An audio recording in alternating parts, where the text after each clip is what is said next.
Castillo prone to cuts, so we wonder if this will turn ugly. And I thought it's interesting. I haven't heard one fighter in recent time, when asked the question, not agree that Casamayor was bent the rules a little, but not Castillo. He said, no, I don't think he's dirty, just kind of rough. That's what Castillo did say, and he's been known to do that himself from time to time. Castillo, though, has to be careful not to get in the way of Casamayor's countering straight lefts, as Al pointed out. He is a pinpoint counterpuncher. So far in this match, there's the left hand, the first one landing by Casamayor. So far, Castillo's had a little trouble tracking Casamayor down and getting on the inside where he can throw those hooks and work inside. And of course, that's his mission in this bout. Castillo said his biggest worry is how fast Casamayor really is, and also he's got to be careful because Casamayor sometimes leads with his head, and Castillo has had problems with excessive bleeding over the course of his career. That's how he's been stopped on 4 occasions. He's never been down, though. You know, that was an interesting comment that Castillo made. It sounded vaguely reminiscent of Lacey in the fight after he just fought Chica. He said, yeah, he surprised me with his hand speed. And that's the thing. You don't know until you're in with the boxer how quick they are. And that's what he said. I just don't know how fast Casamayor is. Right now, Casamayor's speed is doing a good job. Both his hand speed and foot speed. Castillo also said, while many believe you beat a southpaw with a big right hand, he didn't buy that. He said it's the left hook, as you mentioned, I believe, in the keys. Right on, Mr. Castillo. I'm on board with him. Double left hooks, that's my attitude. Casamayor boxing expertly in this first round. And, you know, not running around the ring, just enough movement which allows him to land some punches. So we're seeing the what Joel Casamayor does well, that is box and punch a little, move a little. A huge fight for Castillo. It would be a bonanza if he wins. If he gets by Casamayor, he could get to Diego Corrales, but the fight he really wants is Castillo.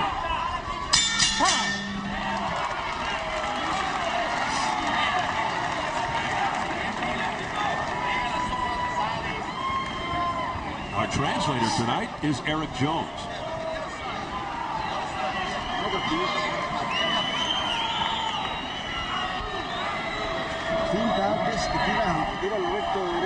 You gotta throw your right.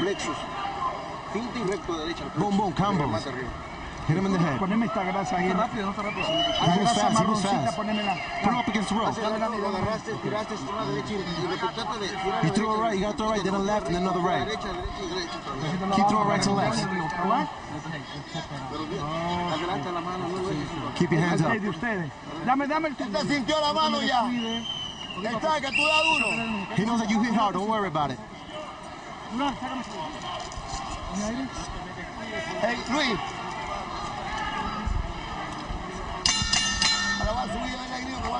Sort of training by committee with Roberto Duran at the helm there in the corner of Joel Casamayor. In case you were wondering, the lovely lady Castillo kissed on the way into the ring is his mom, Maria. Just underway, round 2, scheduled for 12 for the WBC Lightweight Championship. Steve Albert, Al Bernstein, Jim Gray here at the Mandalay Bay in Las Vegas. The third of our triple header. Has been a dramatic night up to this point. You know, Floyd Mayweather Jr., who I think everyone will agree is on another level in the junior lightweight category. Good shots by Casamayor. In the first fight against Castillo, was more stationary, gave him a target, and when you do that, Jose Luis Castillo will get something done. In the second fight, he boxed more and won it much more convincingly. You cannot stand right in front of Jose Luis Castillo and expect to win a fight, and Casamayor is not. Castillo, one of 4 men who currently have lightweight belts, but as we have discussed, widely considered the best in the division. Although Diego Corrales would certainly argue that point, but he's the newcomer to the division. Wouldn't that be a tremendous fight between Castillo and Corrales? But of course, Mr. Casamayor has other ideas. Sure does. And right now, over the first round and a half, it has been a superb performance by Joel Casamayor. He has done everything right. And Jose Luis Castillo trying to figure out how to corner him, how to get in so he can throw his punches. Says Temible on the front of Castillo's trunks, which means scary. Nice body shot. Left hand by Casamayor. Vic Dracula's not letting them fight. That's not going to help Jose Luis Castillo. He needs to be free in there to get some things done, even if it looks like there might be some chance of breaking him. He needs a referee that will let him work. Under a minute remaining, round 2.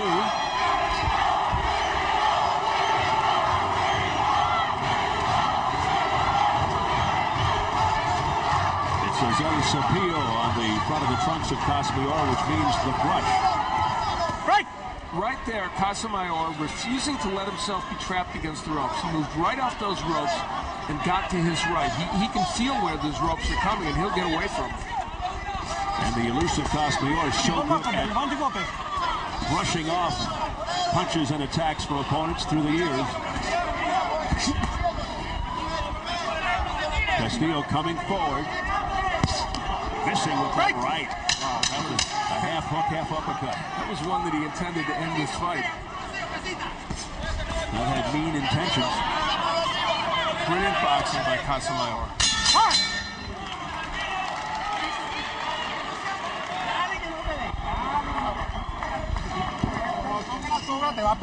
Oh, coño, perdón. You're boxing well. Throw your jab. Throw your jab, throw your left. You're boxing well, okay? Hit him when he gets close. When he gets further away, box. Remember that. You're doing well. You're doing well. Don't let him throw the jab. You throw the jab.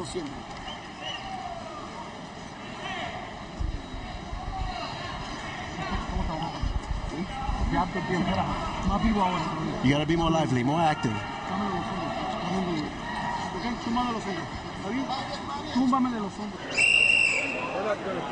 Roberto Duran doesn't really consider himself a true trainer. He came in originally just to help out, but developed such a great chemistry with Casamayor. He soon evolved into Joel's trainer. In fact, when Duran first walked into the gym where Casamayor was training, he heard the music of Puerto Rican singer Frankie Ruiz. The same exact thing Duran used to listen to when he trained. Very spooky. Yeah, that was eerie, and Louis de Cubas was taken with that as well.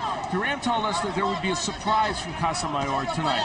I don't know if any of this is a surprise because it's what Casamayor normally does well, but he's doing what he needs to do so far in this fight. And for Jose Luis Castillo, he's got to cut the ring off, and then he's got to find a way to throw those hooks to the body and the head. And, of course, he's trying to get the jab in, which can work against the lefty under the right circumstances, but Casamayor is just not giving him a chance to land that punch. Casamayor doing a great job of staying away from Castillo. Yeah, Duran said everybody expects Casamayor to fight one way. And he says we're all in for a big surprise. We'll see Casamayor sitting on his punches, going to the body, moving, but not running. Well, he is certainly being elusive, that's for sure. He has, and part of it, there's a right hand by Castillo. They think that when we say they see Casamayor setting down more of his punches, that may come in around 7, 8, 9, 10, 11, in that area, when they think he can do that.